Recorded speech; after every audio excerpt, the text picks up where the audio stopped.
Bonjour, mon nom est André Marc Decroix et nous nous retrouvons aujourd'hui pour ce nouvel exercice débutant numéro 13, créer un groupe de travail. Tout de suite, regardons le but de l'exercice.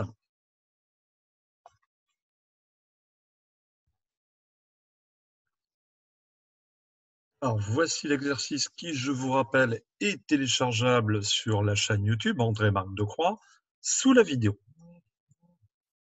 Alors, sur cette feuille, nous voyons effectivement le modèle que j'ai besoin de réaliser pour mes 4 magasins.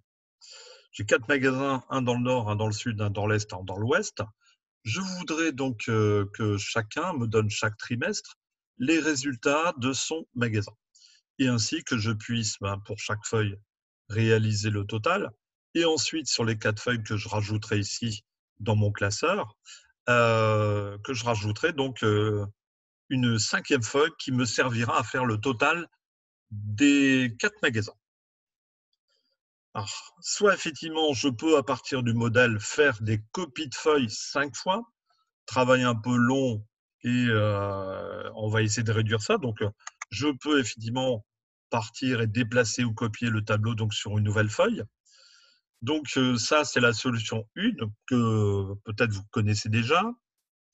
Mais si demain, j'ai mon concept de magasin qui est ici de la vente d'accessoires nautiques, se développe en France et que je me retrouve avec 100 magasins, c'est une opération peut-être beaucoup plus longue. Donc, on aura une autre manière de travailler ça, donc avec cet outil que possède Excel, qui est de créer des groupes de feuilles. À la manière, effectivement, je vais prendre un modèle, ici le modèle déjà réalisé, assembler toutes mes feuilles, et comme si je mettais du carbone entre deux, ce qui me permettra de faire rapidement 5 modèles ou voire plus. Alors pour cela, je vais d'abord effectivement sélectionner mon tableau. Alors, je vais sur ma feuille modèle, je vais sélectionner le tableau dont j'ai besoin qui va me servir pour les 5 feuilles suivantes. Clic droit, ça tout le monde connaît, un copier.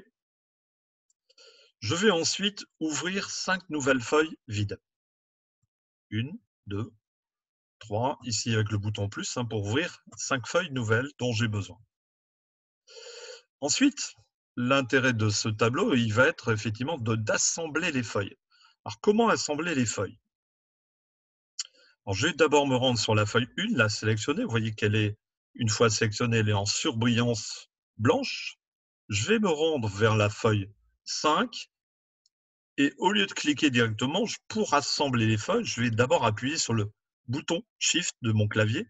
Le bouton Shift, qui, je vous rappelle, est sur la gauche de votre clavier, juste au-dessus du bouton CTRL Contrôle.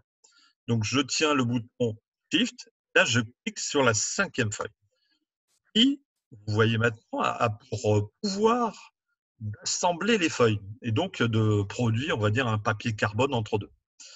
Donc maintenant, très facilement, il me suffira de me rendre dans la cellule d'une des 5 feuilles. Vous voyez qu'ici, les 5 feuilles sont sélectionnées, j'ai un tableau similaire. Enfin, pour l'instant, il est blanc.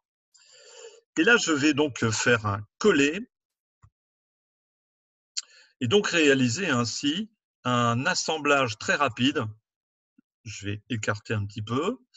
Et un assemblage rapide de mes 5 feuilles. On va les vérifier. Alors, pour sortir du groupe de 5 feuilles, je reclique sur mon modèle, ce qui aura, en l'occurrence, l'intérêt de pouvoir, et je vérifie, donc sur mes 5 feuilles, j'ai bien retrouvé les 5 tableaux similaires. Il me suffit maintenant de renommer ces feuilles. Donc, mon magasin du Nord,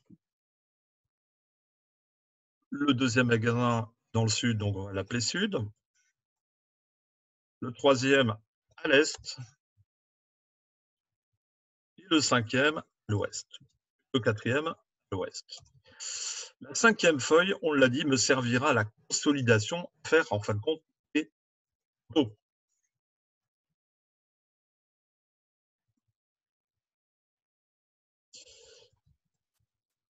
Voilà, donc effectivement, vous avez vu solution de facilité qu'on a avec le groupe de travail. Voilà, j'espère que vous avez apprécié cette vidéo. Si c'est le cas, n'hésitez pas à me mettre un like. Retrouvez l'intégralité des vidéos sur la chaîne YouTube. Je vous dis à très bientôt. Au revoir. Merci.